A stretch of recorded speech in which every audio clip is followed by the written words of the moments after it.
First of all, when we first started these, and there's a number of people in here that were with us a few years back. There literally sometimes there wouldn't even be anybody, and it was just not enough interest, I guess, at that time, and that's nobody's fault. That's nobody's fault. That was our challenge to have to. A couple of our guys.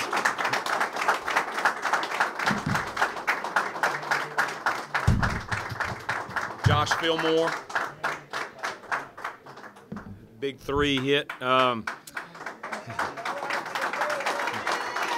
where it's supposed to be at.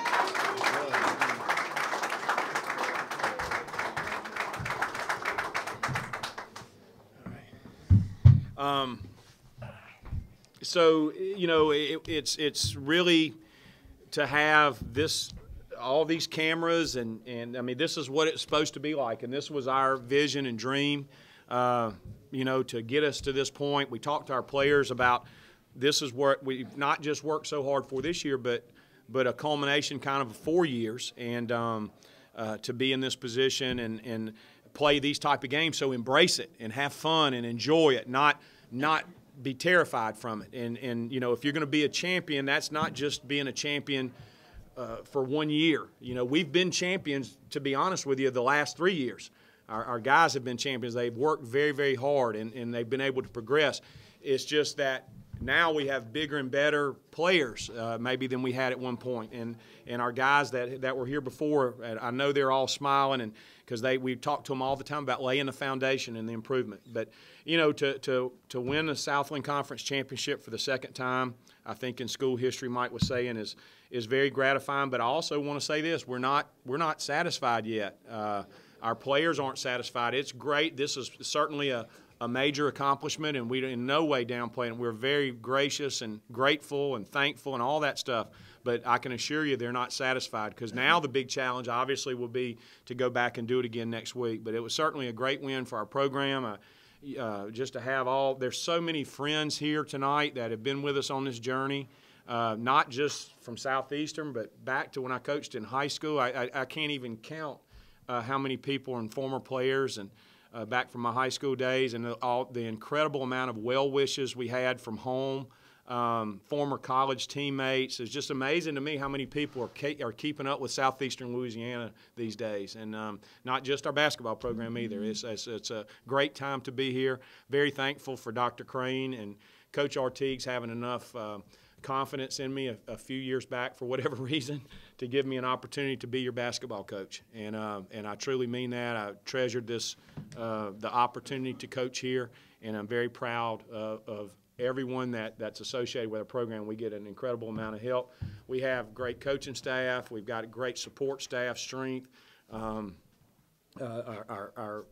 medical staff are just everybody can share in this championship, and we're just a small part of it. The biggest part of it are the young men that are beside me and the guys that we left over in the locker room. And they're the ones that put that work in every day. We're just there guiding them. And anyway, we're excited about representing the Southland Conference as the #1 seed next week. And we're excited about the accomplishment, but in no way are we satisfied. I also want to compliment Coach Riley in Nicholls State. They've got an outstanding coach, an outstanding basketball team, outstanding program. He's done a great job as well down in Thibodaux over the last couple of years. So very, very congratulatory to them. It was a very hard-fought game. We're fortunate that we won and happy that we won. So with all that being said, I appreciate that'll wrap my comments up. I know everybody's been up here on a little bit of extended time, but and we'll take any questions, or these guys, if y'all needed to make a comment, Mike. Any questions for Coach? Coach, just what you thought about the defense, even in the second half. Rodney Peters only had 1 field goal, forced him into 9 turnovers.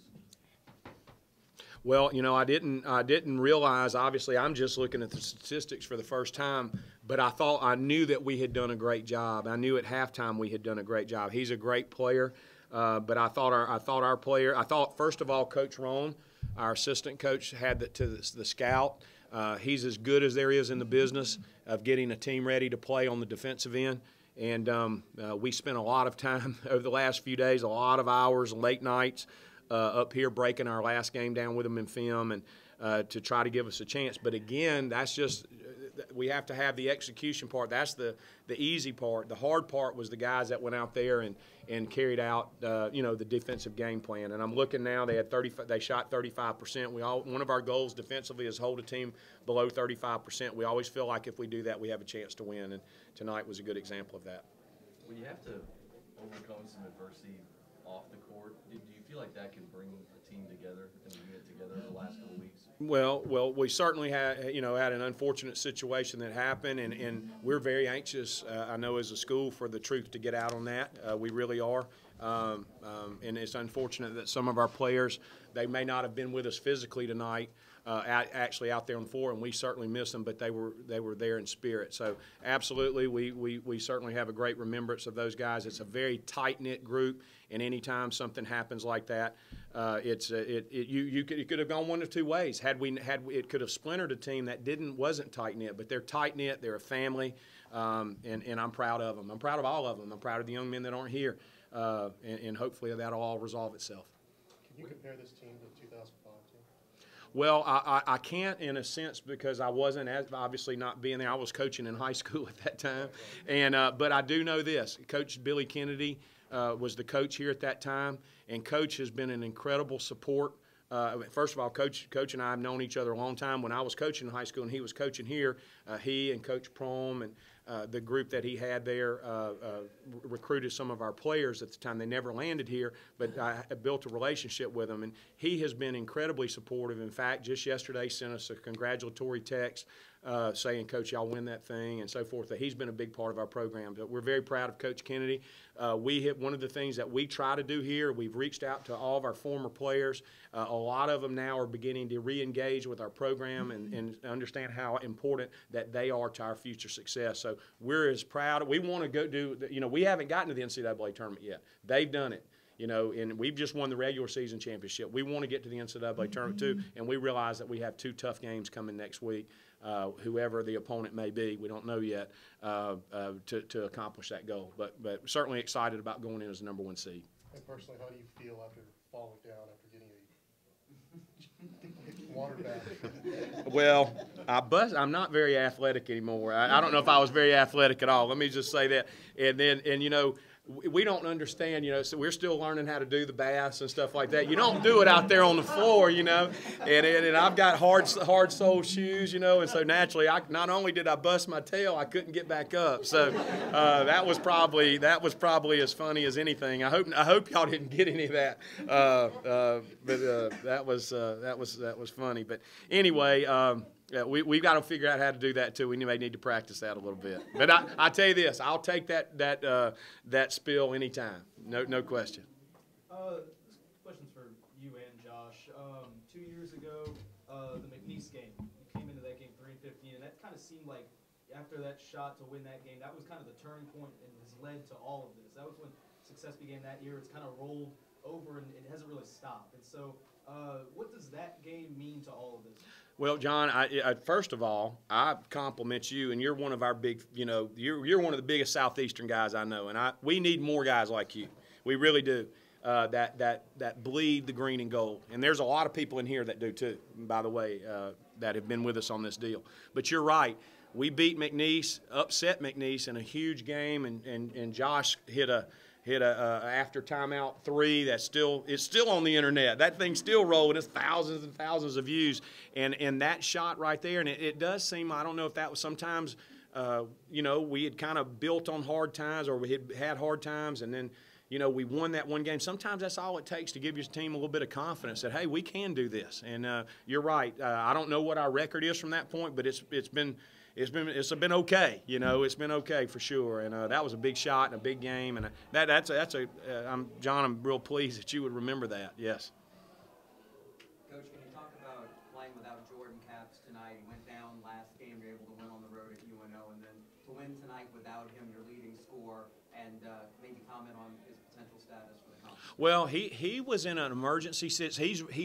First of all, he was playing great at UNO. I don't know. I mean, we do have a lot of people in here that saw the game, and he had gotten off to a great start, and it was unfortunate. He stole a pass, and went to the other end and dunked it uncontested. As he jumped, he tweaked. He's got a strained abductor, And that's for those of, if anybody's ever had a pulled groin muscle or something like that, sometimes it just takes a long time to heal. And anyway, but he's improved greatly since then. He would have been used tonight in an emergency situation. We were fortunate not to get our big people in too serious of foul trouble. Keith Charleston ended up with 4, I believe. But other than that, had we gotten to a late game situation where one of them would have fouled out or something, he would have played. So one of the great things about winning Wednesday versus UNO was that bought us till next Friday to play, which should give him, our medical staff feels like he should be 100% by that time. And you were able to win tonight with just 7 players playing in the game. But the big reason it seemed to be being able to control the pace like you did in Thibodeau against a team that scores in the mid-80s. Just talk about the ability to do that. Well, they are one of NCAA, statistically one of the fastest paced teams in the country. They live on forcing turnovers, traps, trying to get you sped up, playing out of sorts. And I thought other than about 2 or 3 possessions the entire night, I thought our guys played incredibly smart. And these 2 guys have a lot to do with that. The rest of them certainly, but they have a lot to do with that. They're smart. They're mature. They're old hands at basketball. They knew that wasn't what we needed to do. And controlling the tempo was a big part of our game plan. Well, I'll ask both of them. You want to play fast. I know you both do. I've seen your games for years now. Talk about playing within the team concept and knowing the game plan tonight against a team like Nicholls and keeping things under control and pacing yourselves because you played heavy minutes tonight. I mean, like Coach said earlier, our coaches prepare us well before every game, and Coach Roan told us that they played like the 7th best pace in the nation. So, we had to control. We had to take control of the game, and that's how we won. Well, going into the game, we knew the game plan was to try to give them the least amount of possession as we could. So we just tried to be smart with the ball on offense, and then that'll help control the possession on their offense. Marlon, I know you tweeted a few days ago from going your freshman year, the little success that you had when you first came here, to now a conference championship. I mean, you're one of the most emotional players in the country. What does this conference championship mean to you? It means everything to me. Having my friends, my family, these people here who've been supporting us since day one. It's great. And having Josh Filmer, I always tell people, Josh was one of the people my freshman year. You got to do this, you got to do that. He was one of the people that kept me and let me mature how I am now. So I thank him a lot for this. One more question, please. Coach, Mo kind of stepped in and seemed unstoppable even without, not having caps. Can you talk a little about his performance? Moses Greenwood's a stud now. I mean, if y'all hadn't figured that out, he's a stud now. When we were recruiting him, he's old, and it kind of gets under his skin a little bit, old country Mississippi boy, and when we were recruiting him, and obviously I was in junior college when Moses was playing at Velma Jackson High School, and they had won 3 or 4 consecutive state championships. He's got teammates that start from Mississippi State. I mean, just an incredible team. And Moses, you go watch Moses play, and Moses is incredibly undersized in terms of height. So the reason that a lot of the Power 5 or the mid-majors, just like these guys, there was always something a little bit wrong. They not big enough. Well, Moses was always, they always told Moses, hey, Moses, you're not big enough to play in the SEC, or you're not big enough to play, in the Big Ten or whatever it may be. He was just big enough for us. We want basketball players, and we don't look as much at height and all that type of stuff. We want real basketball players. Moses, I'm sure Coach Selfo is going to look at Moses when he sees him, our football coach, and go, man, we got to get him out there, because he looks like an NFL tight end, and y'all may know that Moses' uncle is L.C. Greenwood, that played for the Steel Curtain for the Steelers, and a Pro Football Hall of Famer. But Moses is old, tough, hard-nosed, gets hurt, has a sprained MCL. There was no question whether he was playing. And you're going to get a great effort out of him. He never has a bad day. He's as positive and smiling. He ought to be in here tonight, with that type of effort. But he's a great young man, and the great thing about it is we had 3 of our 5 guys will be back next year. And our recruiting has been as strong potentially as it ever has. So we want this to be a start of something, not a flash in the pan. And one of the things we just talked about in the locker room is, hey, we're happy, great. This you need to enjoy this, but we don't want to have to wait 13 more years to win another conference championship. We want to start something, and so hopefully this is the beginning of that. Thank you for coming out. We'll play either the 4th, 5th, or 8th seed at 5 o'clock next Friday. Thank y'all so much.